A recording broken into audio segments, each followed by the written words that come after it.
let's celebrate this very special day by making a healthy and nutritious recipe called lentil pie with sweet potato mash. Let's begin. What I'm going to do is use lots of lentils, lots of potatoes, which means, and not just any potatoes, sweet potatoes, which means the recipe is loaded with the power of vitamins, proteins, and lots of fiber. Of course, you can change the vegetables, you can add in more, reduce choices, completely yours, but this is my select collection for today. Let's begin with a touch of oil, and to this, immediately, I'm going to add in sliced red onions. Let's saute this and allow this to turn translucent on medium flame. While this is happening, let's quickly start cutting some carrots.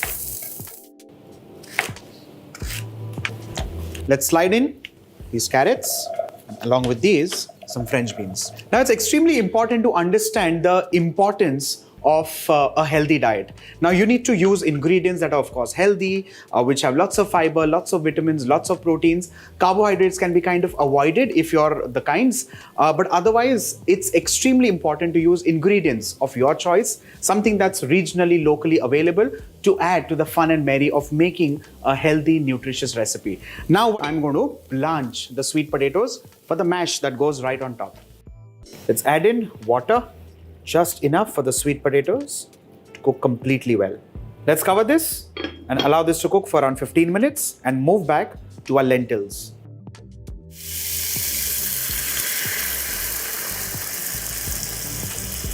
Let's add in some herbs of choice.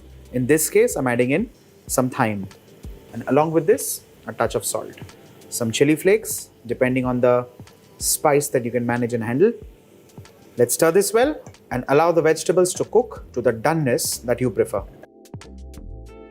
Finally to this, let's add in some blanched peas, beans, and lentils. Let's mix this well and allow this to stew for a couple of minutes.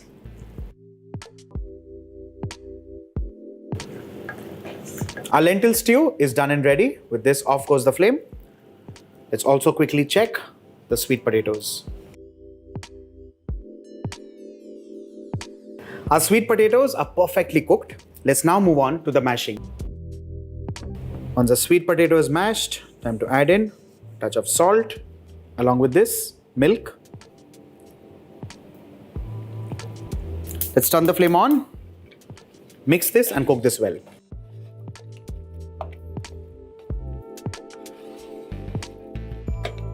Our mashed sweet potatoes are done and ready, and with this, off goes the flame.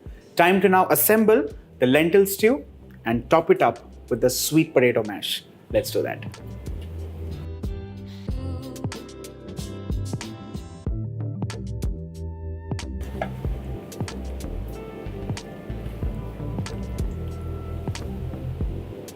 Let's top this up with the sweet potato mash like so. Well, eventually you can also make such patterns, some designs, or pipe this as per your wish. Time to now bake this at 200 degrees Celsius for 15 to 20 minutes. Let's do that.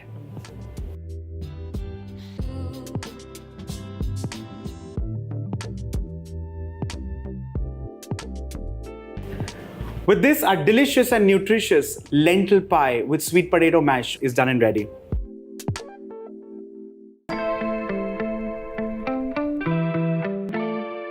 Usually we make a roast chicken with a gravy in a very English style, but today I'm going to show you an Indianized version of a roast chicken. So here I've taken 1 kg of chicken, which is a whole chicken, and I'm going to marinate it with a tablespoon of garlic paste, a tablespoon of ginger paste, half a teaspoon of turmeric powder, 2 teaspoons of red chili powder, quarter teaspoon of cinnamon powder, quarter teaspoon of clove powder, quarter teaspoon of pepper powder, salt to taste. I'm going to mix all this well.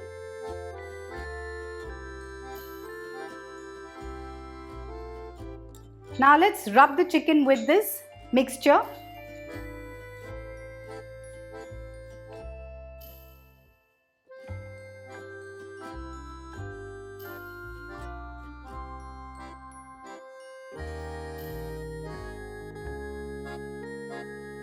apply the mixture in the cavity as well.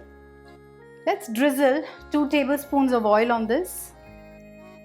And we'll marinate this for at least half an hour. I prefer to marinate it at least overnight, but if not, at least for half an hour. Let's keep this aside now. For the sauce, I'm going to heat 2 tablespoons of oil. The oil is hot. Here I have 2 onions, medium size, that I have sliced. We're going to fry these onions till they are slightly golden, not too golden brown.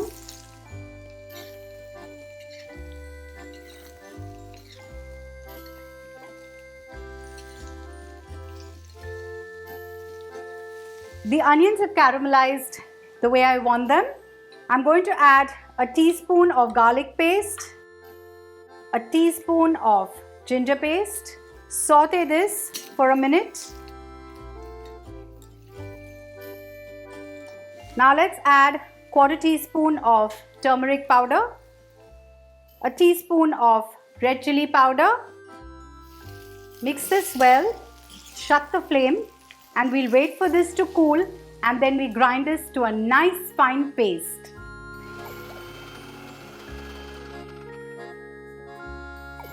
This paste, I'm going to put it back into the kadai. I've added a little water to this so that all the masala that is stuck to the sides can be easily poured into this. Now to this, I'm going to add 1 cup of coconut milk. It's nice and thick. Let's add a cup of water to this. We don't want the gravy to be thin, but not too thick either.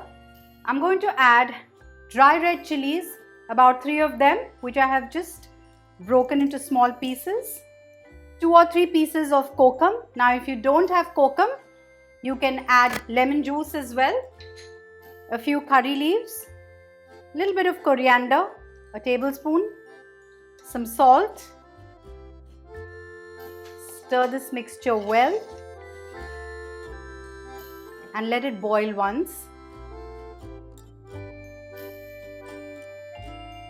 The sauce is boiling. Let's shut the flame and just sprinkle half a teaspoon of garam masala powder. Give it a final stir.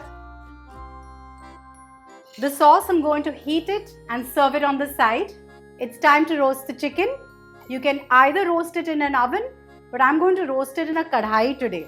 So I'm going to add a tablespoon of oil, and I'm going to simply pick this chicken and put it in. Let's cover this and cook it on a medium to low flame for 10 to 15 minutes. Now after cooking it on one side for 10 minutes, let's gently flip it on the other side.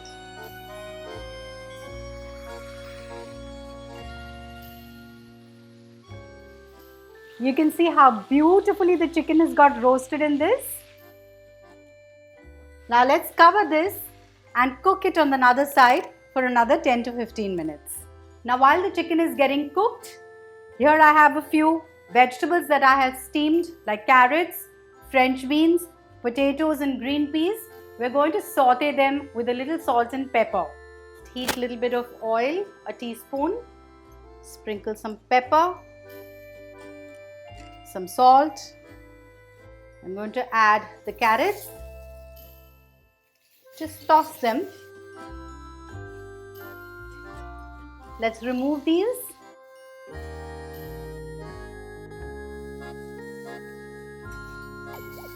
Similarly, I will saute the French beans and the potatoes. The potatoes, I want them slightly crisp, so I'm going to add a little more oil. These are baby potatoes. I've not removed the skin. I'm just going to use them just as they are.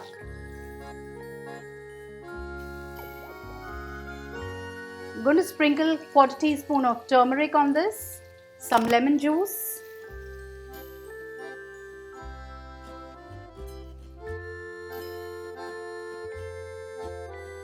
We kept the chicken to cook for almost 15 minutes on this side. You can see the meat is already off the bone.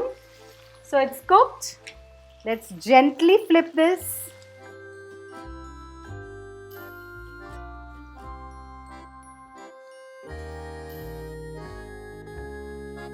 The potatoes are also done. Let's shut the flame. The chicken is ready as well. Let's shut the flame. Let's remove this in a serving platter.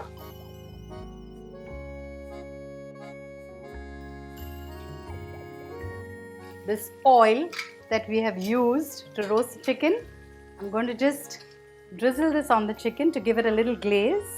Let's arrange the vegetables. The peas, the potatoes, and the hot sauce. I'm going to just drizzle on this.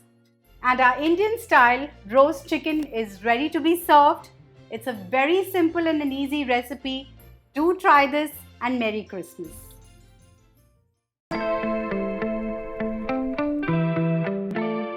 We're making the famous shepherd's pie. So let's start with making the lamb filling for the shepherd's pie. I've kept a pot of stock boiling. It's just got bones that were given to me by the butcher as a gift. Strange gifts I receive. So we put a pan on medium to high heat and pour in some oil. Once the oil is heated up, we add 2 diced carrots. Make sure you don't dice them too big or too small. Let the carrots cook for a while. Once the carrot is half cooked, we add 2 chopped onions and we cook that further. But we crush them before we add them. So let's crush some garlic.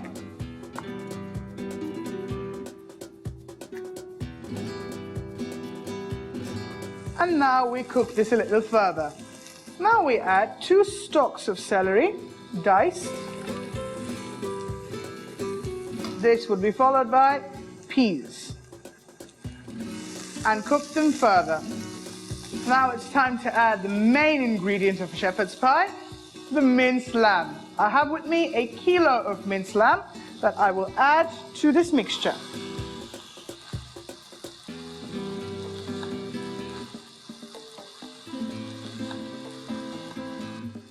Once the lamb is cooked, we add a little bit of tomato paste and cook it with the lamb. Time to add a little bit of cayenne pepper and some dry rosemary. Mix it together. And now we add some lamb stock. If you wish, you can also use chicken stock. A few tablespoons of flour and a bit of butter. Yes, that was a bit of butter. Mix it all up. Now we add a bit of Worcestershire sauce and some salt and crushed black pepper.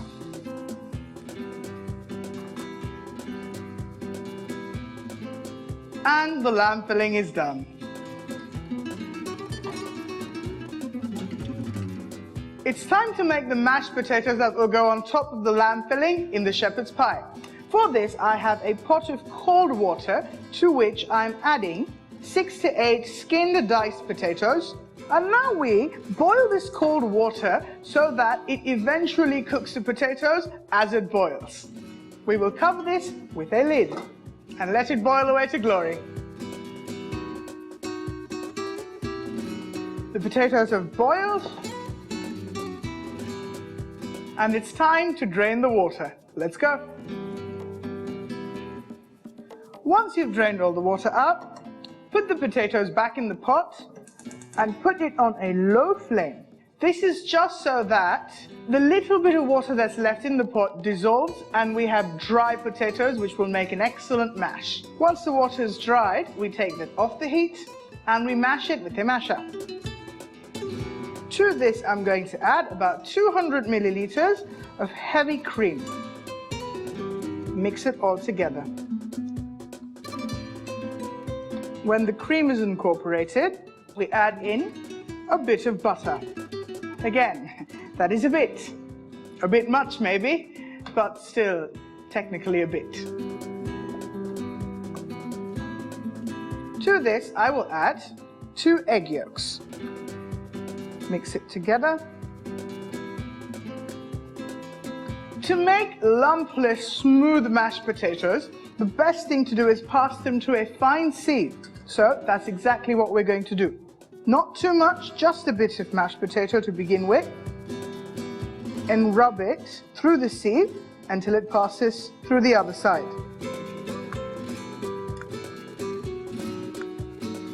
So when you're done passing the mashed potatoes through the sieve and you have a nice smooth mash on your hands, we add some salt, some crushed black pepper, and we grate in some cheddar cheese.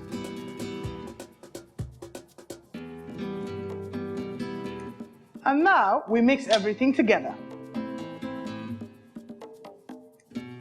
And the mashed potatoes are done. Now it's time to assemble the shepherd's pie in a casserole dish. I have with me a glass casserole dish. It can be rectangular, round, glass, ceramic, it's all good. It has been buttered. In this I will add the lamb mince at the base.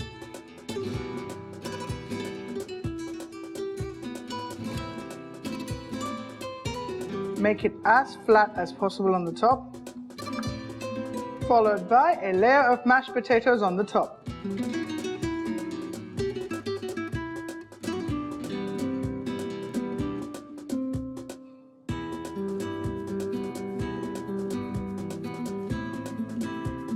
Now let's make a pattern with the fork.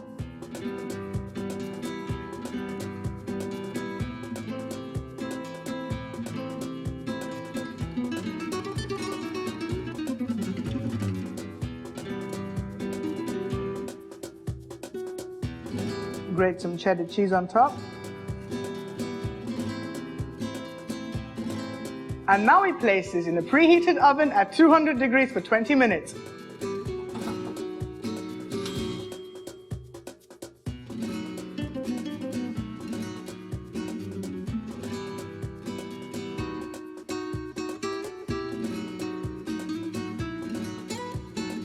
Now that this is done, we let it cool for 10 minutes before we cut a piece.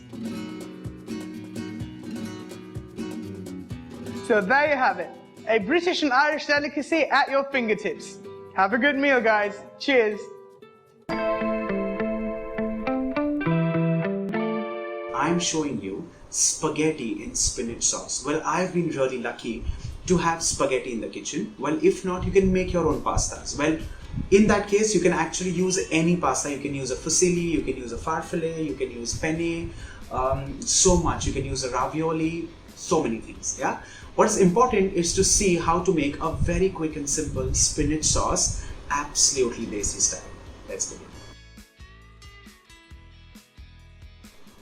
What you need to begin with is a little bit of a pre-prep. When I say little bit, I actually mean very little pre-prep. The first thing is to blanch or boil the pasta the way you like it, right? Now, the packet generally of every pasta tells you how many minutes to boil it for. But we make a desi style pasta and we like to kind of go a little over and above the time. So when the packet says 8 minutes, if you want to make a desi pasta, then you go for 12 minutes. Remember that? Because what's written on the packet is a very typical time, and that is to make the pasta al dente. Now, al dente is a very typical Italian terminology, which means to the bite. So remember that? Overboil it a little and keep a little water aside. That's called the boiling stock or the blanching stock or the pasta water. Keep that aside because that is going to help us with the starch. But this pasta already has some refined flour, so the starch is immaterial. You can also use some vegetable stock or water. The next thing that you need to do is blanch the spinach and keep it ready. And now let's head to the kitchen and see what needs to be done. First things first, we need to take the boiled spinach or the blanched spinach, drain the water out and add this into the mixie jar. Now this is the smallest mixie jar that I have, and we need to run this into a nice and smooth paste. Well, I'm going to spike this up. I'm going to make it absolutely desi style. So I'm adding in 2 green chilies because I kind of like it spicy. And to this, I'm adding in 2 cloves of garlic. Now, without addition of water, we need to cover this and grind this into a fine and smooth paste. The spinach paste is done and ready. And that's how it looks now. Well, it has got a little bit of pungency because of course you can feel it at the end of your throat. The moment you open the cover of the grinder, you will feel a little bit of a heat, and that's exactly what you're looking at, because all of this is going to get diluted with butter, with refined flour and the spaghetti or the pasta that we're going to begin with. The next thing is to heat a pan on high flame. To this I'm going to add in a tablespoon of salted butter.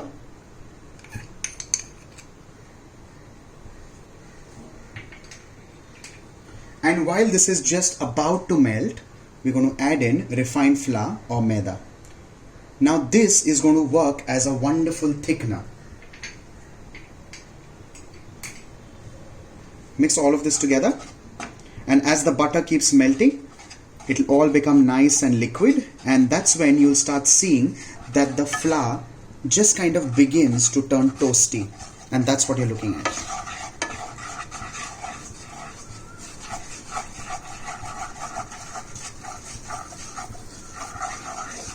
Well, this is a very traditional French method of making sauces, and the sauce that I am actually making for you today is a velouté. Now, velouté is a combination of butter and flour to begin with, and in a velouté, instead of milk that we add in a bechamel or a white sauce, we're going to add in chicken stock or water. Because what I've not told you so far is that the spinach spaghetti also is going to have chicken.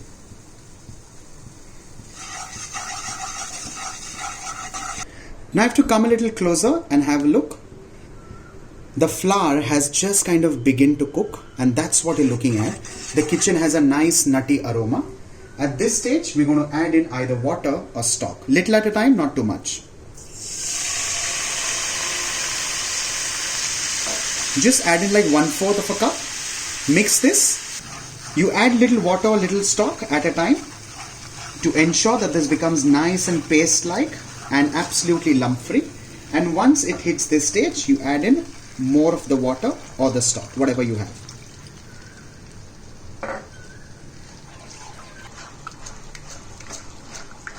Stir this well till it becomes nice and lump free, and only once that happens, we add in the spinach puree. Now if you see, the sauce is actually lighter. If you make a bechamel, it becomes extremely heavy because with the addition of milk or any dairy, it becomes heavy. So this is going to remain a little lighter, and that's what we are looking at. At this stage, we're going to add in the spinach puree that we have made. It's going to be absolutely desi style because it has chilies and garlic. Let's stir this well, and that's where you get a wonderful spinach velouté. Now here's a little trick for you. If you are looking at making a soup out of this, what you need to do is add in some vegetable stock or chicken stock or water at this stage and make it soupy in consistency. Nevertheless, we are going to add in spinach and some chicken and convert this into a pasta. So here are two recipes for you in one. At this stage, we're going to add in the chicken dices. Now these are chicken boneless breast, which are cut into dices. To this, I'm going to add in black pepper and some salt. Now remember the fact that spinach already has some natural salts. Chances are that it may get over salty. Also, we'd used salted butter. So salt with absolute care. Stir this well and allow the chicken to cook. And one more ingredient which I have in my kitchen garden, and that is fresh basil. Nevertheless, you can either use fresh, dried or mixed herbs that you get in the store. Just stir them up and add them in. I'm also going to add in just a little touch of water and allow this to bubble on high flame till the chicken is kind of cooked and ready. The sauce is bubbling to glory, and if you see, the chicken is also well cooked. Let's add in the spaghetti that is blanched and ready. Well, I personally do not like adding oil because I think that kind of clumps in the pasta and kind of ensures that the sauce does not get into the pasta. So I like to reserve it in a little bit of the pasta water itself, but nevertheless, it's a complete personal call and choice. Allow this to simmer for another 2 minutes, and with this, our spinach sauce with chicken spaghetti, of course, is done and ready.